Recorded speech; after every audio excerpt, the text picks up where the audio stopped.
My name is Sloan. I am 34 years old, and the moment that shattered my entire understanding of my toxic family started with a single notification buzzing across a mahogany conference table. You are banned from the wedding. Die lonely. That was the message from my younger sister, Serafina. I blinked, staring at the glowing screen of my phone, waiting for the punchline. Waiting for the follow-up text saying her phone was hacked or it was some sick joke. But the words did not change. Instead, another notification popped up right beneath it. A reaction to her text in our family group chat. My father, Alaric, had given it a thumbs up. I sat there in the middle of a quarterly review meeting, surrounded by 23 senior executives discussing revenue forecasts, and felt the air leave my lungs. Die lonely. That was not just a passing insult. That was a targeted, vicious strike aimed at my deepest insecurities, delivered by my own sister and endorsed by the man who raised me. The sheer humiliation of it burned the back of my throat. I had spent my entire adult life being their safety net. I was the responsible daughter, the fixer, the one who quietly paid the bills while they lived in a fantasy world of unearned luxury. Just 2 months ago, they had begged me to put my name and my flawless credit score on a black card to secure Serafina's dream wedding venue. $150,000. That was the credit limit I authorized because my father's private equity fund was supposedly facing a temporary cash flow issue, and Serafina's fiancé, Gideon, had his assets tied up in overseas investments. They needed me. They always needed me. And now, less than 3 weeks before the ceremony, they were throwing me away like trash.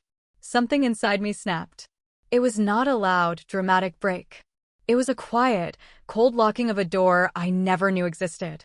The anger I felt was not fiery. It was ice-cold and terrifyingly calm. I picked up my phone, my fingers steady, and typed a single word back to the group chat. Fine. I set the phone face down. The room around me continued to hum with corporate jargon. My supervisor nodded at a graph on the projector, entirely unaware that the woman sitting next to her had just decided to burn her family to the ground. They wanted me out of their lives? Done. But they were not taking my money with them. The meeting wrapped up 40 minutes later. I gathered my notes, forced a polite smile, and walked straight to my private office. I closed the door, engaged the lock, and pulled out my wallet. The heavy, metal black card sat in my hand. I dialed the premium concierge number on the back. The representative answered on the first ring. Premium Services, this is Marcus. How can I assist you today, Miss Sloan? Marcus, I need to immediately freeze this account and revoke all authorized merchant charges, effective this second. Report the card as compromised by family members. There was a brief pause on the line. The kind of pause from someone trained to handle wealthy clients in the middle of a crisis. I can certainly do that for you, Miss Sloan. I see there are several large, pending holds from a vendor called the Sovereign Estate. If we revoke authorization, those contracts will bounce. Let them bounce, I said, my voice eerily flat. Void the card. Cancel every single pending transaction. I am no longer funding this event. Understood. The account is frozen. All authorizations have been revoked. Is there anything else? No. That will be all. I hung up the phone and stared out my office window at the city's skyline. $150,000 in venue, catering, and floral deposits were now essentially worthless paper. I had just pulled the foundation out from under the social event of the season. For the first time in my life, I had stopped being the family punching bag and started hitting back. The silence in my office felt heavy, almost electric. I sat at my desk and opened my laptop, trying to focus on my risk analysis reports. I am a senior financial risk analyst. My literal job is to look at messy situations, identify the liabilities, and neutralize them. For 34 years, I had applied that skill to everyone but myself. I had let my toxic family treat me like an ATM and an emotional dumping ground. My phone buzzed on the desk. An email notification. It was not from my family. They probably had not even checked the vendor portals yet. The email was from the event coordinator at the Sovereign Estate. The subject line read, Urgent, payment declined, contract at risk. I clicked it open. The text was panicked but professional. Dear Sloan, we attempted to process the scheduled deposit today, but the card on file was declined. As per our contract, if payment is not secured within 24 hours, the reservation will be permanently canceled. Please contact us immediately. I smiled. A real, genuine smile that reached my eyes for the first time that day. I did not reply. I let the email sit in my inbox, a ticking time bomb waiting to detonate in Serafina's lap. I packed my bag, turned off my computer, and left the office early. The storm was coming, and I wanted to be ready for it. But first, I had to face the ghosts of why I had let this go on for so long. How did a smart, educated woman let herself be used like this? What was it going to take for them to realize they had pushed the wrong sister too far? The drive home was a blur of gray clouds and the rhythmic thumping of my windshield wipers. Rain had started to fall over the city, washing the streets clean, but it did nothing to wash away the memory surfacing in my mind. I gripped the steering wheel, knuckles turning white. Die lonely. The cruelty of Serafina's words echoed in my ears. The worst part was not that she said it. The worst part was that my mother, Lenora, and my father, Alaric, had spent my entire life teaching her that she could say whatever she wanted to me without consequence. Serafina was the golden child. She was the beautiful, fragile artist who needed constant protection and funding. I was just Sloan, the sturdy one. The one who did not need praise because I was expected to succeed. A memory hit me so hard, I had to pull over to the side of the road. It was 3 years ago. My promotion party. I had just been named senior analyst, a massive milestone in my career. I had saved up to host a beautiful dinner at an upscale restaurant downtown. I invited my parents, Serafina, and a few close friends. For once, just for one night, the spotlight was supposed to be on my hard work. We were at the table. The waiter had just poured the champagne. My best friend stood up to propose a toast to my promotion. And right at that exact second, Serafina gasped, clutching her chest. She knocked her crystal wine glass off the table. It shattered on the marble floor, the sharp sound cutting through the restaurant. I cannot breathe, Serafina whimpered, sliding out of her chair and sinking to the floor. My chest. It is a panic attack. I am dying. Instantly, my mother was on the floor with her, stroking her hair, cooing loudly enough for the whole room to hear. My father barked at the waiter to get water and clear the glass. My promotion was forgotten. My friends stood there awkwardly while my family made a massive scene. I remembered standing there, looking down at my sister. Through her fake tears, while our mother was distracted, Serafina looked up at me. The panic vanished from her eyes for a fraction of a second. She looked right at me and smirked. A tiny, triumphant, wicked smirk. She had stolen my moment, just because she could not handle not being the center of attention. When I tried to tell my parents she was faking it, my father told me I was being a selfish, jealous sibling who lacked empathy. I merged back into traffic, the memory leaving a bitter taste in my mouth. That was who she was. That was who they all were. And it was not just emotional abuse. It was financial robbery. When I was 22, I had saved $10,000 in a dedicated account for my master's degree tuition. I had worked 3 part-time jobs during undergrad to build that fund. One afternoon, my card was declined at the grocery store. When I marched into the bank, the teller looked at me with deep pity. My father, whose name was still on the account from when I opened it as a teenager, had transferred the entire balance out. When I confronted him, Alaric did not even flinch. Serafina maxed out her credit cards in Europe, he had said, not looking up from his newspaper. We had to bail her out before it ruined her credit. You're smart, Sloan. You can just take out a student loan. Serafina does not have your resilience. My resilience. They weaponized my strength against me.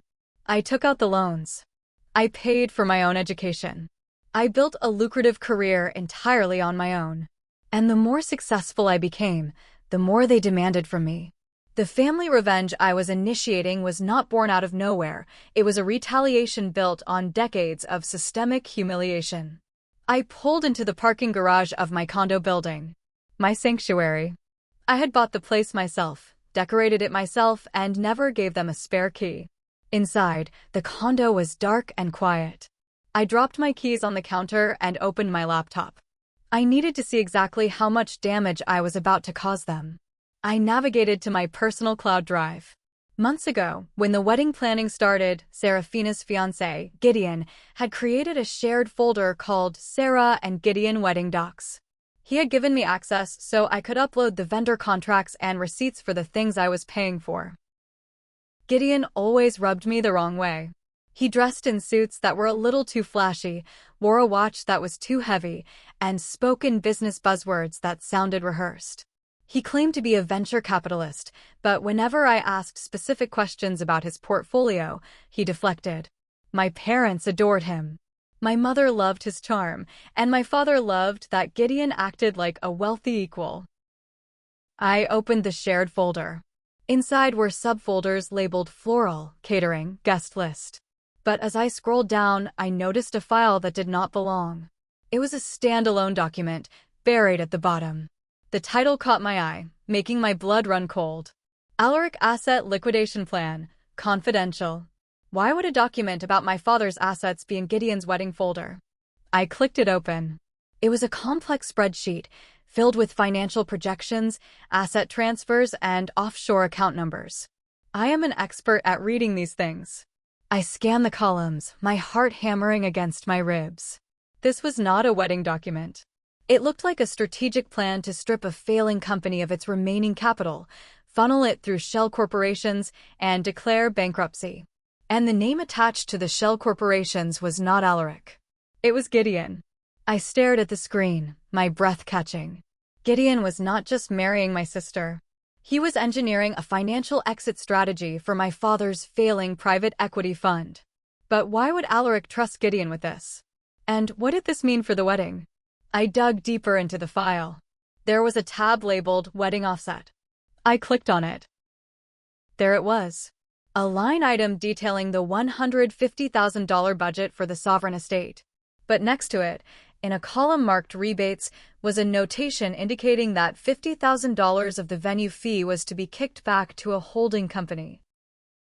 A holding company owned by Alaric. My own father was using his daughter's wedding to embezzle $50,000 of my money back into his own pockets. He had forced me to pay for a venue he secretly had a financial stake in, just to extract cash from my credit line. I slammed the laptop shut.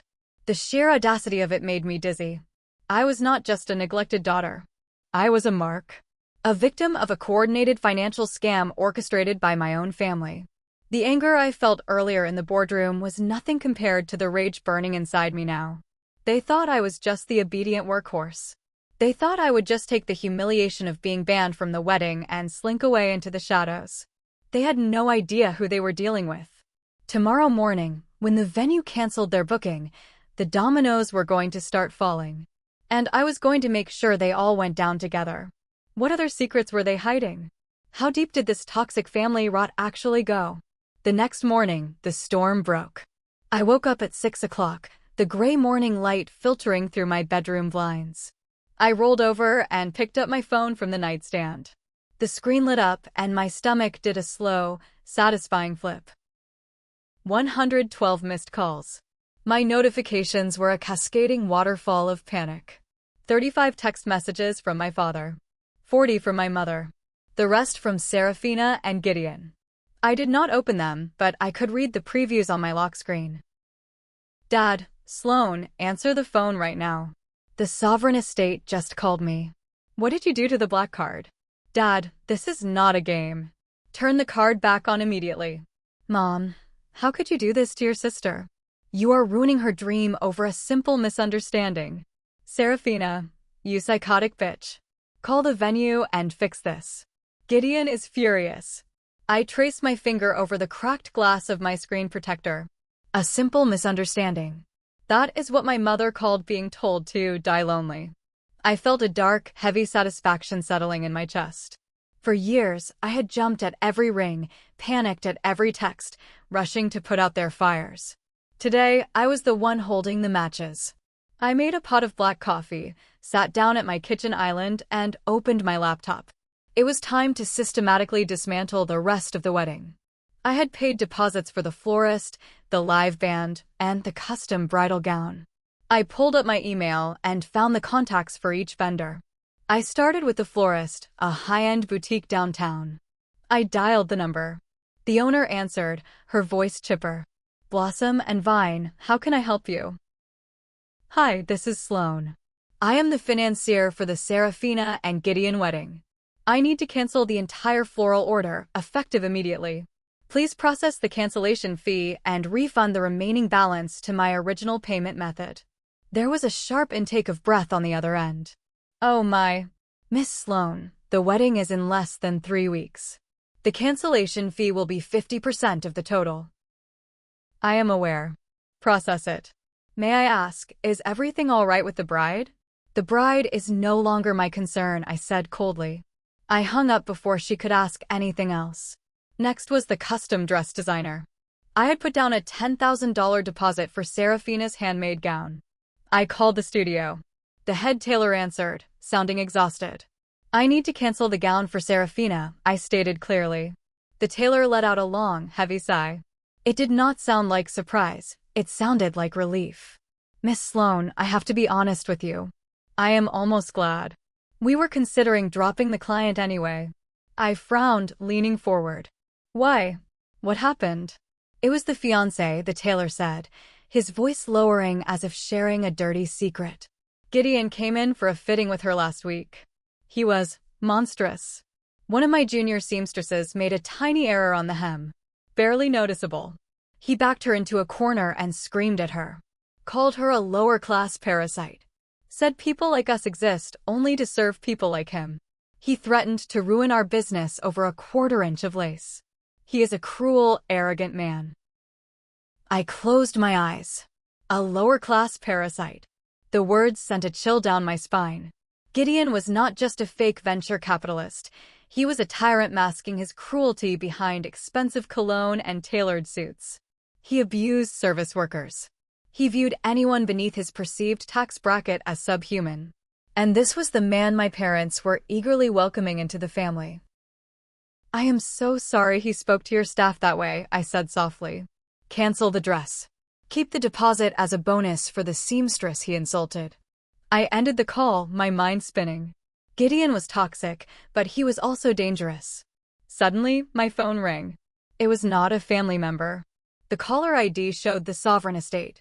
The venue manager. I answered, keeping my tone professional. This is Sloan. Miss Sloan, thank goodness. This is Julian from the Sovereign Estate. We have a massive crisis. Your card was declined for the final $100,000 payment. I am aware, Julian. I reported the card compromised and froze the account. I am officially withdrawing my financial backing for this event. You can cancel the reservation. Julian's voice went remarkably quiet. Then he cleared his throat. Miss Sloan, I understand you are pulling your funding. However, the cancellation penalty is $50,000. And I must inform you, per the instructions we received late last night, that penalty has already been processed. I froze. What do you mean processed? My card is locked. You cannot charge it. We did not charge your card, Miss Sloan. Your father, Mr. Alaric, called us at midnight. He authorized the transfer of the penalty fee from the venue's escrow account directly into a third-party vendor account. He used his authority as a silent partner in the estate. The silence in my kitchen was deafening. I squeezed the phone so hard my knuckles popped. Are you telling me, I said, my voice dropping to a dangerous whisper, that my father owns a stake in your venue, and he just approved a $50,000 penalty payment to be moved from your accounts into a shell company? I am not supposed to disclose the ownership structure, Julian stammered, realizing he had said too much. But yes. He instructed us to route the penalty to a logistics LLC. He said it was handled. Thank you, Julian. You have been very helpful. I hung up the phone. My heart was pounding like a jackhammer against my ribs. It was true. The liquidation document I found was real. My father had actively orchestrated a scenario where I would be forced to cancel, triggering a massive penalty fee. He then used his insider leverage to route that penalty money into a shell company he controlled. He was embezzling my money to save his failing business. He did not just steal from me. He set a trap, baited it with my sister's wedding, and waited for me to step in it. I looked down at the 112 missed calls. They were not calling to apologize. They were calling because I had frozen the card before they could finish draining it. How was I going to expose this? How could I prove the money trail without getting myself tangled in his financial fraud? And more importantly, what was I going to do about the monster my sister was about to marry? The analytical part of my brain took over, drowning out the betrayal with cold, hard logic. I was a risk analyst. I tracked hidden liabilities for multi-million-dollar corporations. Finding a poorly concealed shell company set up by a desperate man was child's play. I opened a secure browser on my laptop and logged into the state's corporate registry database. I needed the name of the LLC my father had routed the $50,000 penalty to. I thought back to the liquidation spreadsheet I had found in Gideon's folder. There was a list of holding companies. One of them caught my eye, Apex Logistics and Holdings LLC. I typed the name into the public registry. The search results loaded instantly. Apex Logistics and Holdings LLC. Registered agent, Gideon Vance. I stared at the screen. Gideon. My sister's fiancé was the registered agent for the shell company. But it did not stop there. I pulled the incorporation documents and scrolled down to the governing persons. There, buried in the legal jargon, was the managing member, Alaric. The reality of the scheme slammed into me. My father, Alaric, was a silent partner in the Sovereign Estate venue. He had manipulated me into paying for the wedding there. When I canceled the black card, he used his authority at the venue to trigger the massive cancellation penalty. But instead of the venue keeping the money, Alaric ordered the venue to wire that $50,000 directly to Apex Logistics, a shell company he owned, managed by Gideon. He was embezzling his own daughter's money to pump cash into his collapsing private equity fund. And Gideon was his accomplice. They had weaponized my sense of duty. They knew I would step in to pay for the wedding because I always stepped in. They knew Serafina pushing me to the breaking point would make me cancel the card. They had planned this. The cruelty, the insult, the banishment from the wedding, it was all a calculated psychological operation to make me walk away so they could steal the penalty fee. I felt physically sick. The sheer sociopathy of it was staggering. My own flesh and blood viewed me not as a human being, but as an asset to be liquidated. Outside, the storm had worsened. Thunder rattled the windows of my condo, and rain lashed against the glass in violent sheets. It mirrored the chaos inside my head. I paced the floor of my living room, my mind racing. I had the public registry documents. I had the liquidation spreadsheet. But it was all circumstantial. If I went to the police now, Alaric would spin it. He was a master manipulator. He would say it was a legitimate business transaction. I needed a smoking gun. I needed someone on the inside who knew exactly what Alaric was capable of. The clock on my microwave glowed 11:45 p.m. I had spent the entire day tracing financial webs, ignoring the endless barrage of texts from my mother demanding I fix the mess. Suddenly, a sharp, frantic knock echoed through my condo. I froze. No one comes to my door at midnight. The building has security. You need a fob to get up the elevator. The knocking came again, louder this time. Sloan, please open the door. It is me. I crept to the door and looked through the peephole. It was Aunt Beatrix, my mother's older sister. She was soaking wet, her raincoat plastered to her body, her silver hair plastered to her face. She was trembling violently, clutching a large, beat-up canvas tote bag to her chest.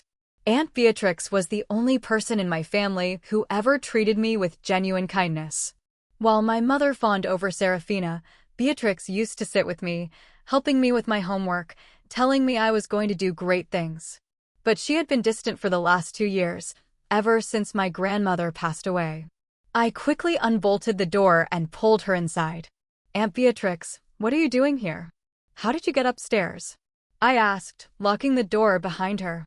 I slipped past the concierge when a food delivery guy came in, she gasped, shivering as water dripped onto my hardwood floor. She looked terrified. Her eyes darted around the condo as if expecting Alaric to jump out of the shadows. Sloan, you are in danger. They know you canceled the card. Alaric is losing his mind. He is talking about coming here to force you to sign over your apartment as collateral. Let him try, I said coldly, grabbing a towel from the bathroom and wrapping it around her shoulders. I have security. He cannot touch me. But why are you out in a storm like this? Beatrix sat heavily on a bar stool at my kitchen island. She clutched the canvas tote bag tighter. Because I could not stay silent anymore. When Lenora told me what Serafina texted you, about dying lonely, and how Alaric laughed about it, it broke me. I realized they are never going to stop. They are going to destroy you, just like they destroyed Eleanor. My breath hitched at the mention of my grandmother. Eleanor had died 2 years ago. She was a wealthy, fiercely independent woman who despised Alaric. When she died, Alaric handled the estate. He produced a will that left everything to my mother, which gave Alaric control of her assets. I never saw a dime, and I never questioned it. What do you mean, just like they destroyed Eleanor? I asked, my voice trembling. Beatrix unzipped the canvas tote bag. Her hands were shaking so badly she could barely manipulate the zipper. Your father is a monster, Sloane. His fund has been bankrupt for years. He has been stealing to cover the margins. But the worst thing he did, the worst thing. She reached into the bag and pulled out something entirely unexpected. It was a doll. An old, worn-out porcelain doll with a cracked face and a faded blue dress. I recognized it instantly. It was my childhood doll. The one I used to sleep with when I was terrified of the dark. I hadn't seen it in 20 years. Why do you have my doll? I asked, completely bewildered. Your mother gave it to me, Beatrix whispered, staring at the porcelain face with horror. Lenora is weak. She is pathetic. She knows what Alaric does, but she loves the money and the status too much to stop him. But she is also terrified of him. A year ago, she came to my house. She was crying. She gave me this doll and told me to hide it. She said if anything ever happened to her, or if Alaric went too far, I needed to open the doll. My heart hammered against my ribs. What is inside it? Beatrix looked up at me, her eyes filled with tears. The truth about your grandmother's will. And the proof you need to send your father to prison. The room spun. I stared at the cracked face of the childhood toy, realizing that the key to taking down my toxic family had been hiding inside a relic of my past. The storm outside raged on, but the real hurricane had just breached my front door. What exactly had my father done to my grandmother? And what was my mother hiding? The kitchen was dead silent, save for the rain lashing against the floor-to-ceiling windows. I stared at the porcelain doll resting on my quartz countertop. Its glass eyes seemed to mock me, a relic from a childhood where I foolishly believed my parents actually loved me. Open it, Beatrix urged, her voice barely a whisper. She stepped back, wrapping the towel tighter around her shivering frame. Lenora said it was sewn into the stuffing of the torso. I went to the kitchen drawer and pulled out a sharp paring knife. My hands were remarkably steady considering the adrenaline flooding my system. I turned the doll over, finding the faded seam along its fabric back. With one swift motion, I sliced through the old thread. I dug my fingers into the synthetic cotton stuffing, pulling it out in white, cloud-like clumps. Deep inside the chest cavity of the toy, my fingers brushed against something hard and metallic. I pulled it out. It was a small, silver USB flash drive, wrapped tightly in a piece of plastic. I looked at Beatrix. The realization hit me like a physical blow. The evidence of my father's crimes had not been smuggled out by a heroic whistleblower or a guilt-ridden lawyer. It had been hidden by my own mother. Lenora, the enabler. The woman who stood by and watched Alaric verbally abuse me, who turned a blind eye while he drained my college fund. She knew he was a criminal. She had always known. And instead of protecting her children, she had hidden a digital insurance policy inside a child's toy to protect herself if Alaric ever turned his wrath on her. She is a coward, I hissed, my voice thick with disgust. She let him do whatever he wanted to us, but she kept a leash on him just in case. She is a terrified woman who married a sociopath, Beatrix said softly. But her cowardice is your weapon now. Plug it in, Sloane. I carried the USB drive to my laptop. I inserted it into the port. A folder popped up on the screen. There was only one file inside. An audio recording, dated 2 years and 3 months ago. Exactly 1 week after grandmother Eleanor passed away. I clicked play. The audio was muffled at first, the sound of fabric rustling, like a phone had been hidden in a pocket or a purse. Then, voices became clear. My father's voice, arrogant and sharp. The signature is close enough, Thaddeus. The old bat had tremors at the end anyway. No one is going to question a shaky signature. A second voice spoke. Deep, hesitant. Thaddeus. Eleanor's old estate lawyer. Alaric, this is highly illegal. Eleanor's actual will left the estate, the beach house, and the entire liquid portfolio to Sloane. She explicitly cut you and Lenora out. If we file this forged document leaving everything to Lenora and Sloane ever finds out. Sloane is a dutiful little workhorse, Alaric's recorded voice sneered. She doesn't ask questions. She assumes she gets nothing because she is used to getting nothing. Lenora inherits the money, which means I control the money. And I need that liquidity now. I felt the blood drain from my face. I gripped the edge of the kitchen island to keep from collapsing. My grandmother had left everything to me. She knew. She had seen how they treated me, and she had tried to save me. She had left me her estate, a fortune I never even knew existed, to give me the freedom to escape them. And my father had forged her signature, bribed or threatened her lawyer, and stolen my inheritance. The recording continued. Thaddeus sounded panicked. The liquid assets are over $2 million. You cannot just absorb that into your fund without raising red flags at the IRS, Alaric. Watch me, Alaric replied, the sound of glass clinking in the background as if he were pouring a drink. I am funneling it through the Apex LLC.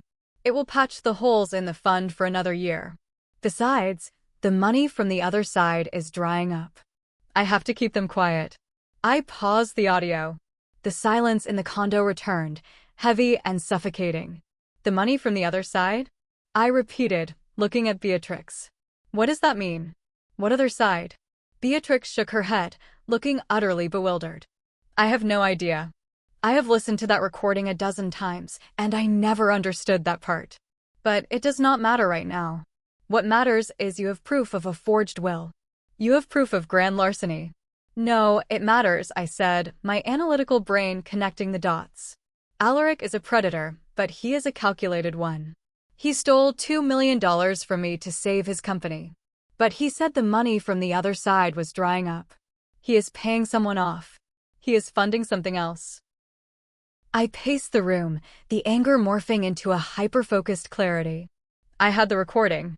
I had the venue shell company documents. I had the cancellation of the wedding. What are you going to do?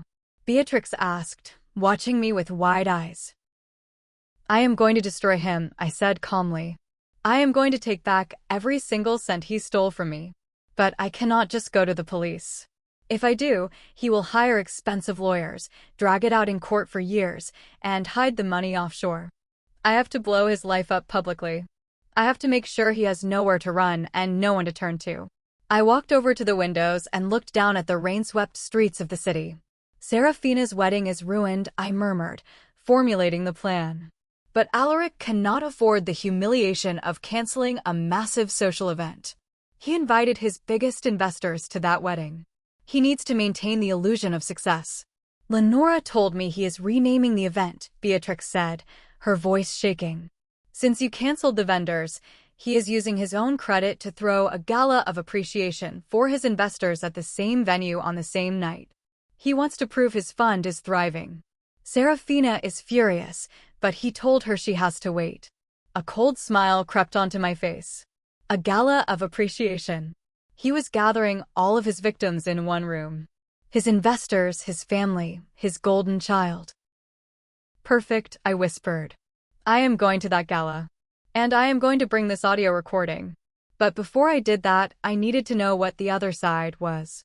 I needed to know what dark secret was draining Alaric's stolen millions. And I needed to know exactly who Gideon really was, because a man willing to manage a money-laundering shell company for his future father-in-law was not just a naive groom. I looked at Aunt Beatrix. You need to stay here. You are not safe at your house if Alaric realizes you are gone and the doll is missing. I will stay, she agreed quickly. Sloane, be careful. He is desperate. So am I replied, pulling my laptop closer. And desperate women are much more dangerous than desperate men. I spent the rest of the night digging. The war had officially begun, and I was going to ensure there were no survivors on the other side of the battlefield. If you're still here, thank you for watching all the way through. Drop the words "made it" in the comments so I know you were part of the audience that stayed until the end. I'll leave a heart on every comment and reply to everyone who comments "made it." I can't wait to hear from you. The morning sun felt entirely too bright for a world that had just collapsed. I sat at my kitchen island, staring at the silver flash drive, my coffee turning cold. Aunt Beatrix was asleep in my spare bedroom, exhausted from the terror of the previous night. I had not slept a single minute. I needed professionals. I could trace corporate funds, but I could not serve subpoenas or follow a man through the streets of the city. By 8 o'clock, I had retained a private investigator recommended by a corporate security contact at my firm. His name was Vance, a retired detective who specialized in financial infidelity. I sent him the audio recording, the Apex Logistics Shell Company details, and a picture of my father, Alaric, along with a picture of my sister's fiancé, Gideon. I need to know where the money went, I told Vance over a secure line. My father mentioned the other side draining his funds. Find out what that is. And dig into Gideon. He is the registered agent for the Shell Company, which means he is deep in this fraud. I need his entire background. While Vance went to work, I had another appointment. I took a cab across town to a quiet, upscale neighborhood to meet Thaddeus, my grandmother's old estate lawyer. When Thaddeus opened his front door, he looked like a man who had been expecting the Grim Reaper. He was elderly, leaning heavily on a cane, his eyes widening when he saw my face. Sloane, he breathed out, his voice trembling. You look like you have seen a ghost, Thaddeus. Or maybe just the rightful heir to Eleanor's estate. I did not raise my voice. I did not have to. The quiet certainty in my tone was enough to make him step back and let me inside. We sat in his dusty study.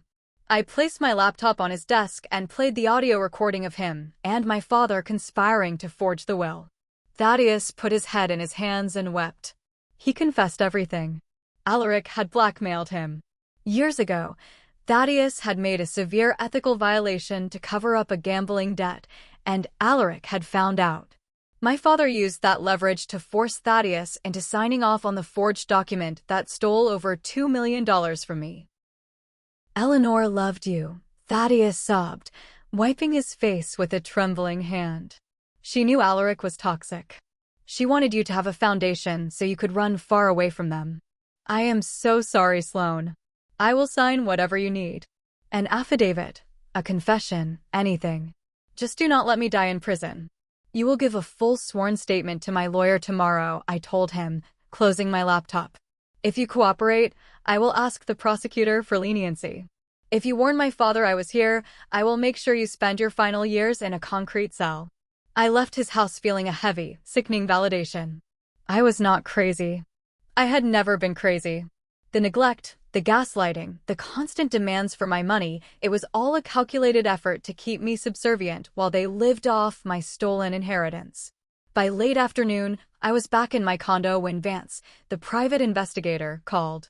You were right about the money trail, Sloane, Vance said, his voice gravelly and devoid of emotion. But you are not going to like what I found. The other side is not a business debt. It is a zip code. An upscale suburb 3 hours away. What is in the suburb, Vance? A house. A very nice, 5-bedroom house paid for in cash 2 years ago, right after your grandmother died.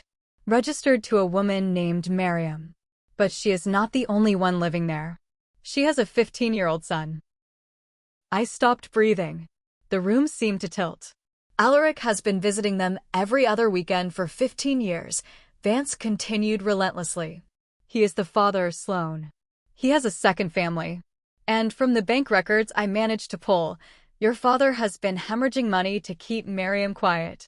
Designer bags, private school tuition for the kid, luxury cars. When his fund started failing, he could not afford to keep his real family and his secret family afloat. That is why he forged the will. Your grandmother's money bought that 5-bedroom house. A wave of profound nausea washed over me. I ran to the kitchen sink, gripping the marble edges until my knuckles ached. 15 years. While I was taking out high-interest student loans, working double shifts, and being called a disappointment by my father, he was driving 3 hours away to play dad to a secret child. My inheritance, the money Eleanor left to protect me, had been used to buy a mansion for his mistress. There is more, Vance said, breaking through the ringing in my ears. You asked me to look into Gideon. I started tracking his movements this morning. He did not go to his venture capital firm, because that firm does not exist. He went to a cheap motel on the outskirts of the city. I followed him. He met a woman there. I am sending you a photo right now. My phone chimed. I opened the encrypted message. It was a high-resolution surveillance photo of Gideon in the motel parking lot, passionately kissing a stunning blonde woman. I recognized her vaguely from a few family dinners. Lorelei. She was supposedly a junior consultant at his firm. So he is cheating on Serafina, I whispered, feeling a strange mix of pity and disgust. Scroll to the second image, Sloane, Vance instructed. I ran a deep background check on both of them. Behind the fake degrees and the rented luxury cars, Gideon has a real identity. And so does she. I swiped to the next photo. It was a scanned document. A marriage certificate from Nevada, dated 4 years ago. Gideon and Lorelei. They were legally married. The floor dropped out from under me.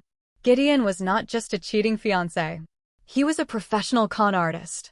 He was married to Lorelei, and they were working together.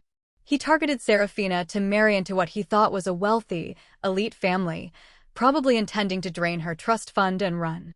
He had no idea that my family was actually a hollow shell of debt, and that my father was just as much of a scammer as he was. It was a collision of two parasites, both trying to suck blood from a stone.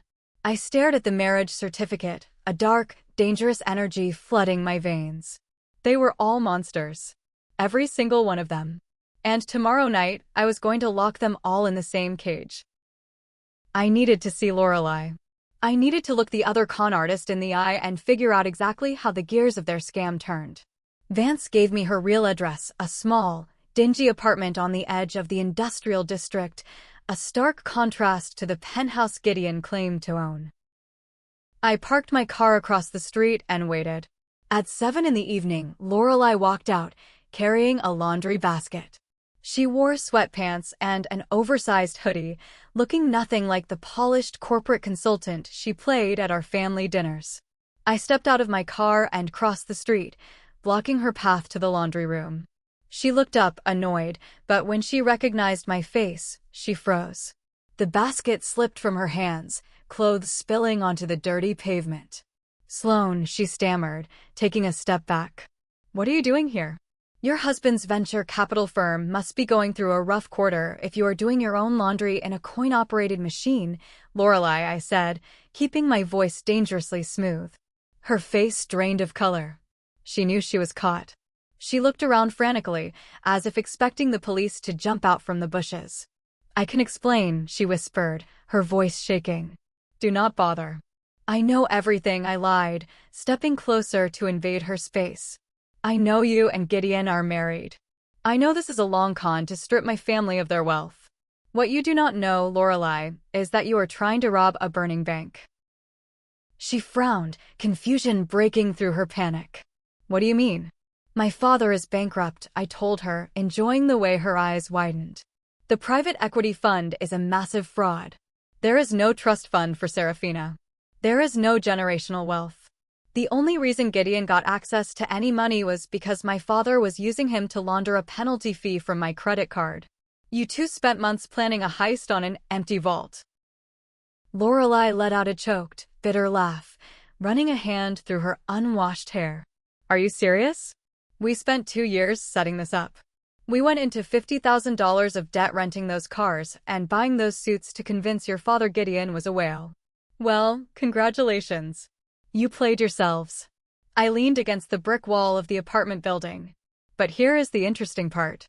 My father is throwing a gala of appreciation tomorrow night at the Sovereign Estate. He is gathering all his investors to pretend his company is solvent. Serafina will be there, wearing a dress she cannot afford, waiting for her perfect fiancé. I am going to blow the roof off that place. And I need you there. Lorelei scoffed, crossing her arms. Why would I go? If the money is gone, Gideon and I are done here. We are packing our bags tonight. If you run, I hand this entire file over to the FBI. Wire fraud, conspiracy, identity theft. I have the shell company documents with your husband's signature on them. You will spend the next decade in federal prison. I took a step closer, my voice dropping to a harsh whisper. But if you show up tomorrow night and you stand exactly where I tell you to stand, I will leave your names out of the police report. You can walk away, penniless but free. She stared at me, calculating the odds. She was a shark, just like my father. She recognized when she was outmaneuvered. What do you want me to do? She asked, her voice defeated. Just be ready to introduce yourself to the bride. I smiled coldly. I left her standing on the sidewalk and drove back to my condo. My phone buzzed in the cup holder. A text message from my father. I pulled over to read it. The words on the screen made my blood boil all over again. Sloan, I expect you at the gala tomorrow night at 7. You caused this mess by canceling the wedding vendors, embarrassing our family in front of Gideon. You will attend, you will smile, and you will apologize to your sister. After the event, you will sign over the deed to your condo. I need collateral for a bridge loan to cover the venue costs. If you refuse, I will call the managing partner at your firm and tell him you embezzled funds from my company. Your career will be over. Do not test me. I read the text twice. The sheer, unadulterated evil of it was breathtaking. He had stolen $2 million from me to fund his secret family. He had scammed me out of a massive venue deposit. And now he was threatening to destroy the career I built with my own bare hands if I did not give him my home. He thought I was still the obedient, terrified little girl he could bully into submission. He thought his threats still had power over me. I typed my reply carefully, my fingers flying across the glass screen. I will be there, Dad. I promise you a night no one will ever forget. The next evening, the sky over the city was a deep, bruised purple. I stood in front of my bedroom mirror, analyzing my reflection. I did not wear the muted, conservative colors I usually wore to family dinners. Tonight, I wore a tailored, crimson-red dress. It was striking, unapologetic, and commanded attention. It was the armor of a woman going to war. In my designer handbag sat the weapons of mass destruction, a sleek black USB drive containing the audio of the forged will, the property deeds for the secret family's mansion, the wire transfers from the shell company, and Gideon's marriage certificate. Everything was neatly organized into a PowerPoint presentation. My risk analysis masterpiece. Aunt Beatrix sat on the edge of my bed, watching me with a mixture of awe and terror. Are you sure about this, Sloan? She asked quietly. Once you do this, there is no going back. The family will be gone forever. They were never my family, Beatrix. They were just people who lived in the same house and used me to pay the rent. I checked my lipstick, my hands steady. I am not destroying anything. I am just turning on the lights so everyone can see the rot. I took an Uber to the Sovereign Estate, arriving at exactly 7:30. The venue was breathtaking. String lights hung from ancient oak trees, casting a golden glow over the manicured lawns. Valets rushed to open the doors of imported luxury cars. My father had spared no expense to maintain his illusion of wealth. I walked through the massive double doors and handed my coat to the attendant. The grand ballroom was packed with the city's elite. Wealthy investors, business partners, politicians my father had bought over the years.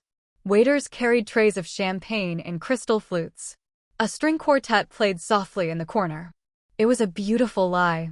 I scanned the room and spotted her immediately. Serafina.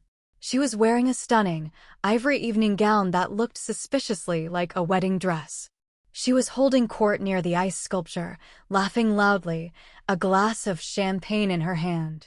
Gideon stood beside her, looking ruggedly handsome in a bespoke tuxedo, playing the part of the devoted, wealthy fiancé to perfection. Serafina caught sight of me. Her fake smile vanished, replaced by a sneer of pure venom. She whispered something to Gideon, who glared in my direction, and then she marched straight toward me, her heels clicking aggressively against the marble floor.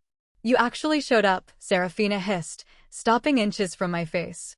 Her perfume was suffocating. "I told Dad to ban you from the building by security.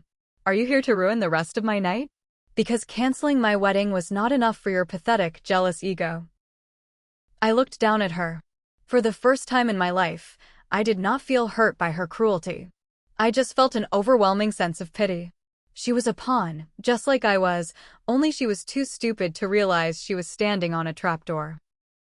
"I am not here for you, Serafina," I said smoothly, taking a sip from a passing waiter's tray. "I am here for the entertainment." "You're sick," she spat. "Gideon is furious. Dad is going to make you pay for the venue with your condo. You have nothing, Sloane. You will always be the sad, lonely sister watching me get everything. Enjoy your champagne, Serafina. It is going to be a long night."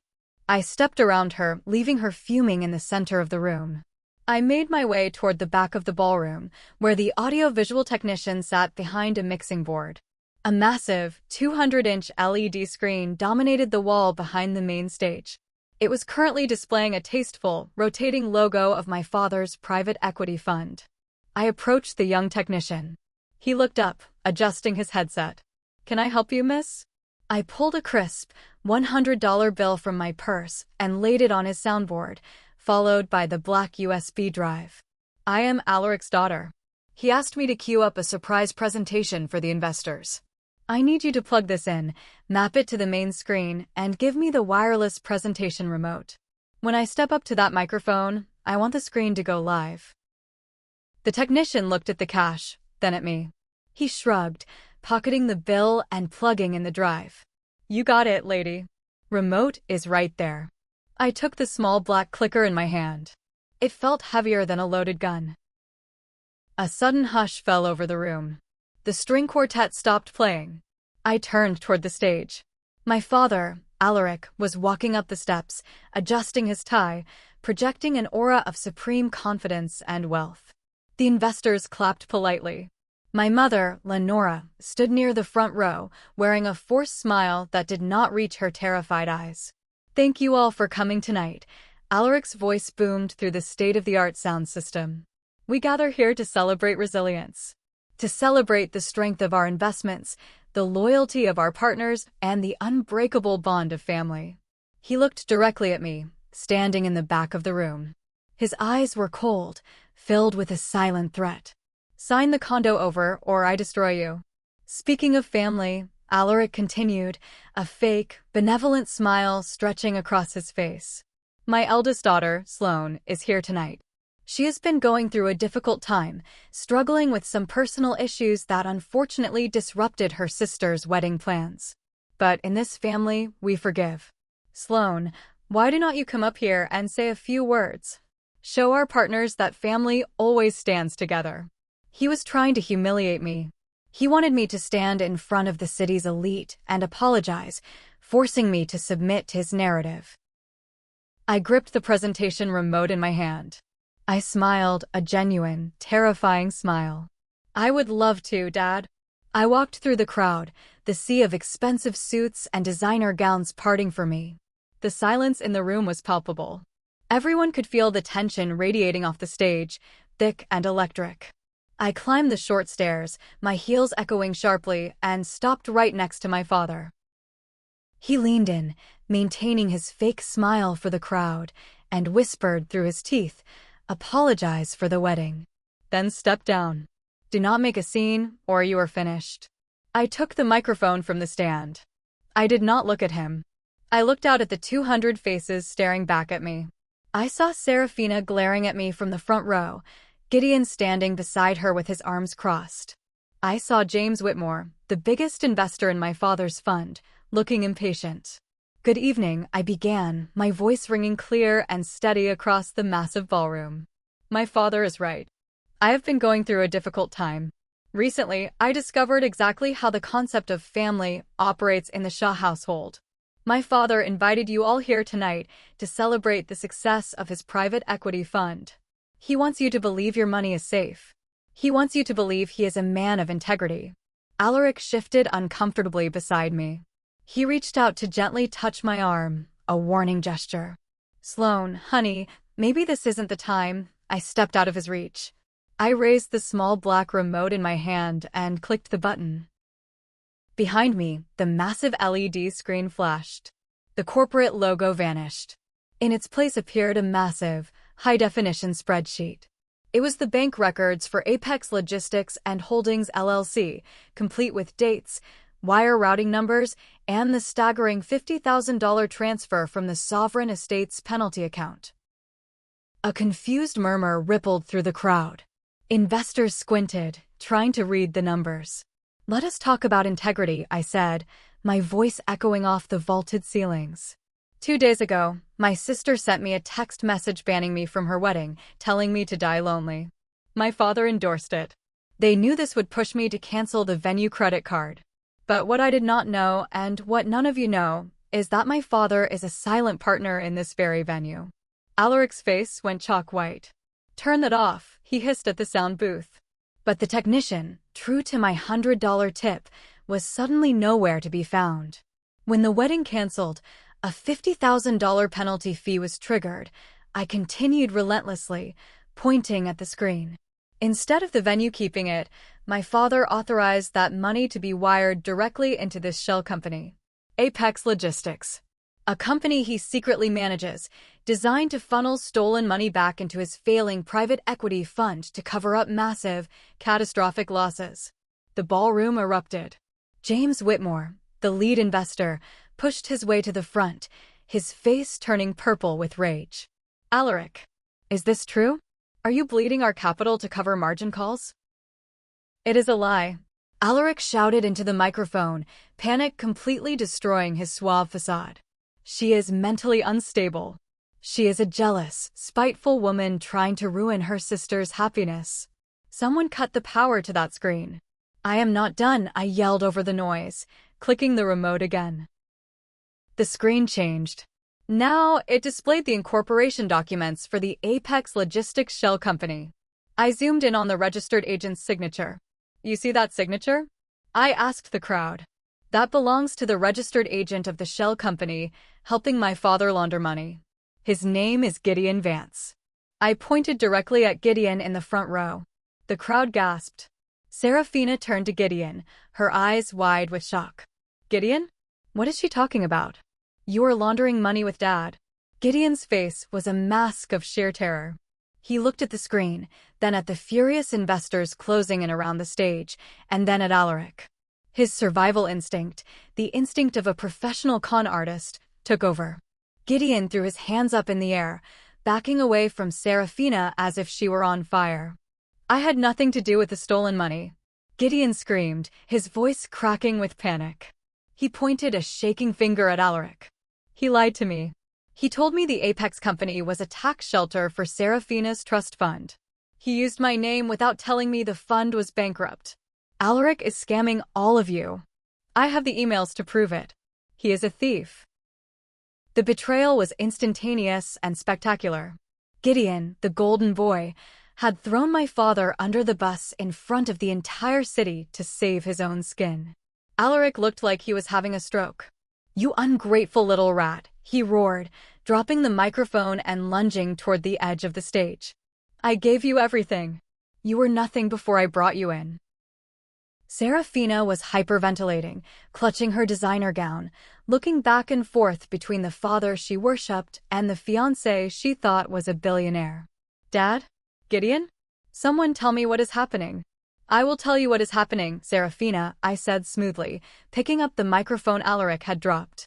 The speakers whined with a burst of feedback, demanding silence from the chaotic room. I looked down at the con artist who had just betrayed my father. "Gideon wants to play the victim. He wants you all to believe he was just a naive groom manipulated by a corrupt father-in-law. But Gideon is not a venture capitalist. Gideon does not have a trust fund. And Gideon is certainly not a bachelor." I clicked the remote for the third time. The bomb dropped. The massive LED screen flickered, and the marriage certificate appeared in brilliant, inescapable high definition. State of Nevada. Certificate of marriage. Gideon Vance and Lorelei Mercer. The silence that fell over the ballroom this time was not just shocked, it was apocalyptic. 200 people stared at the undeniable legal document proving that the man standing in the center of the room, the man who was supposed to marry the host's daughter in 3 weeks, was already married. Serafina let out a sound that I will never forget. It was not a scream. It was a guttural, agonizing wail of a woman whose entire reality was fracturing into a million pieces.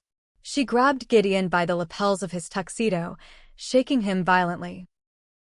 "What is this?" she shrieked, tears ruining her perfect makeup. "Who is Lorelei? Tell me this is a lie. It is a fake." Gideon stammered, trying to pry her hands off him, his eyes darting frantically toward the exits. "She photoshopped it. Sloan is trying to ruin us." "Is it fake, Lorelei?" I asked, speaking directly into the microphone. The crowd parted near the grand entrance.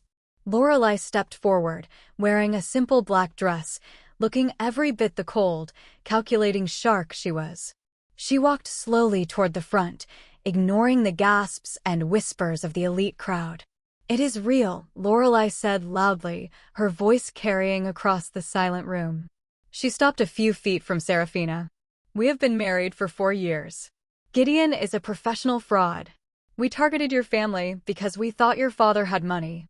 We thought you were a dumb, spoiled heiress we could milk for a few million before filing for divorce. But it turns out your father is broke and your family is a joke. We wasted 2 years on you." Serafina's knees buckled.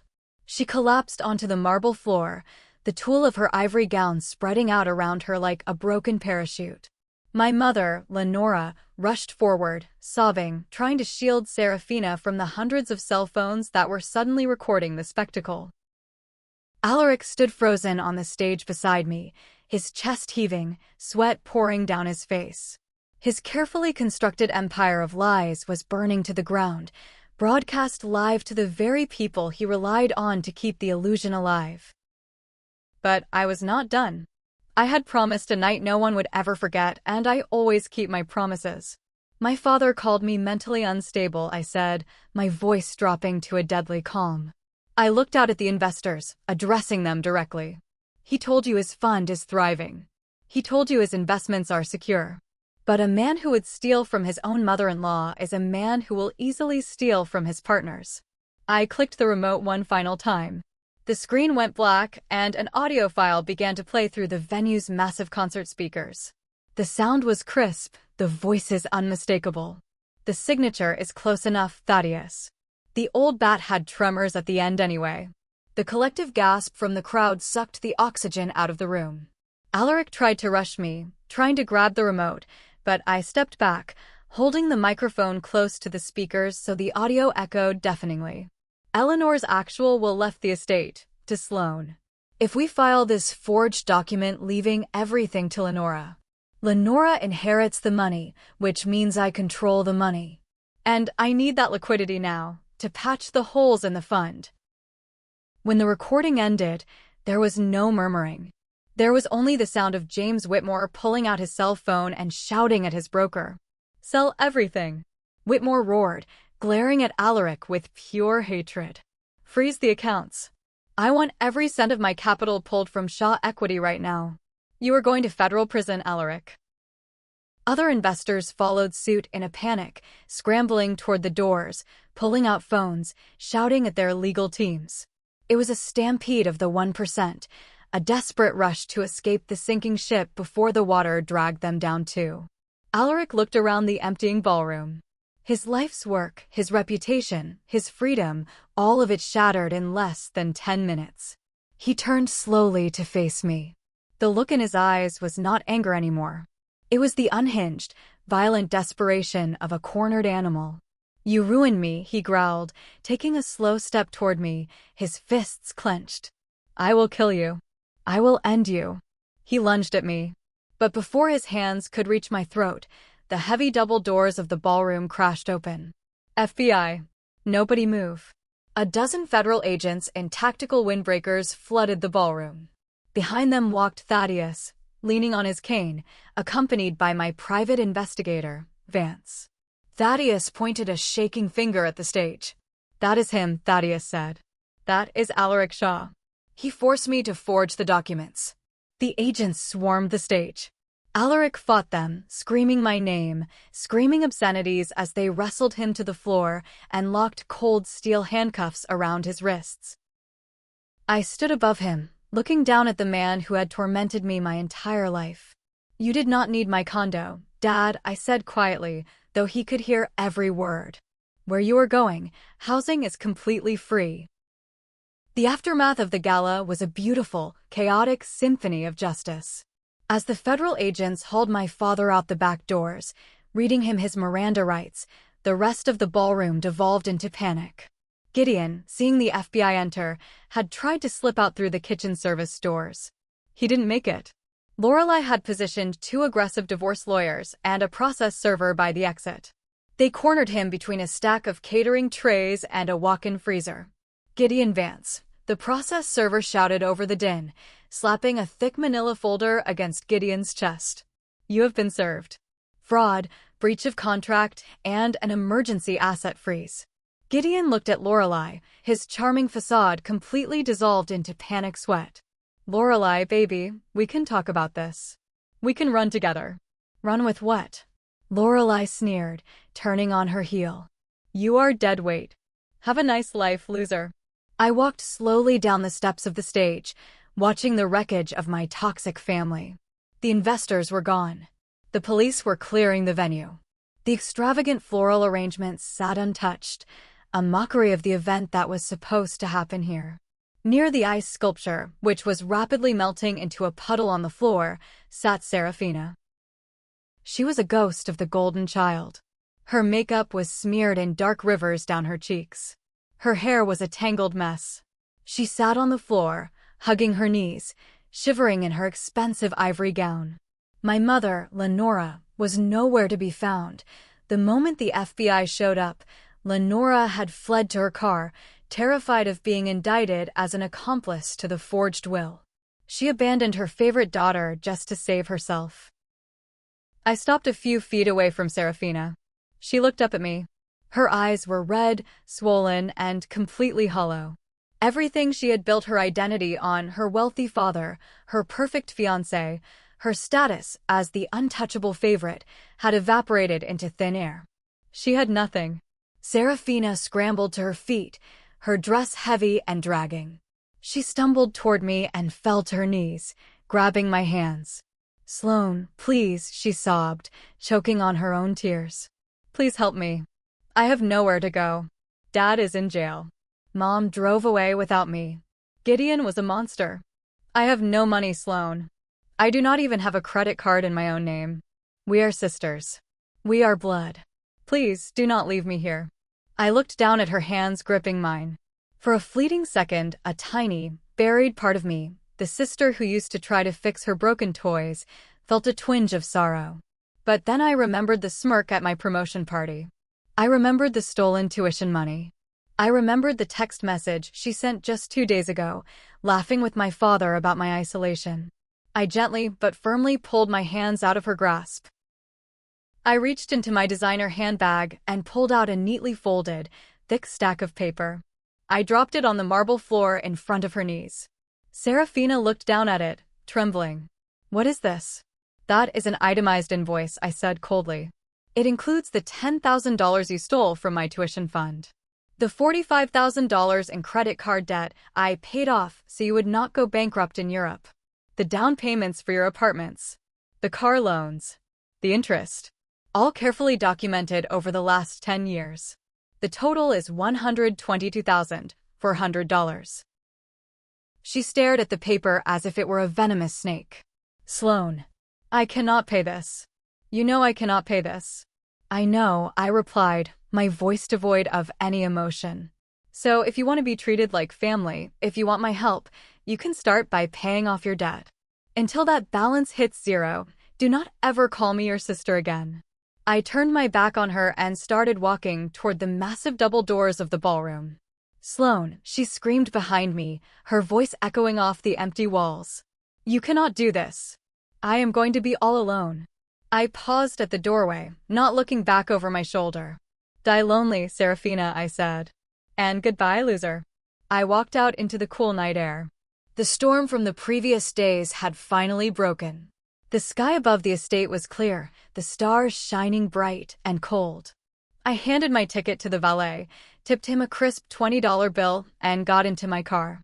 As I drove away from the sovereign estate, leaving the flashing police lights in my rearview mirror, I rolled down the windows. The air smelled like rain and freedom. I had burned the bridge. I had burned the entire kingdom down. But as I watched the flames fade in the distance, I realized something profound. I was not standing in the ashes. I was walking away entirely unburned. 6 months later, I sat on the expansive wooden deck of a beautiful oceanfront property. The morning sun sparkled off the endless blue expanse of the ocean. A gentle, salty breeze rustled the pages of the book I was reading, but my attention was not on the words. I was just listening to the sound of the waves crashing against the shore, feeling a sense of peace I had never known in my entire 34 years of life. The criminal proceedings against Alaric had moved swiftly. When the FBI raided his offices, they found decades of financial fraud, tax evasion, and embezzlement. The forged will was just the tip of a very dark, very deep iceberg. Alaric pled guilty to avoid a drawn-out trial that would have exposed even worse crimes. He was currently serving a 15-year sentence in a federal penitentiary. The secret family he had been funding was evicted, the house seized by the government to pay back the investors he defrauded. Gideon disappeared. Rumor had it he tried to run a similar con in Miami, but messed with the wrong cartel-connected family. No one had heard from him in months. Serafina moved into a tiny, cramped studio apartment on the bad side of town. Without Alaric's stolen money to fund her lifestyle, she was forced to get a minimum-wage retail job. Aunt Beatrix told me she saw Serafina on the bus once, looking exhausted and carrying a stained tote bag, entirely unrecognizable from the arrogant bride who demanded the world bow to her. My mother, Lenora, avoided jail time by cooperating with the feds, trading her husband's secrets for immunity. But she lost everything in the bankruptcy.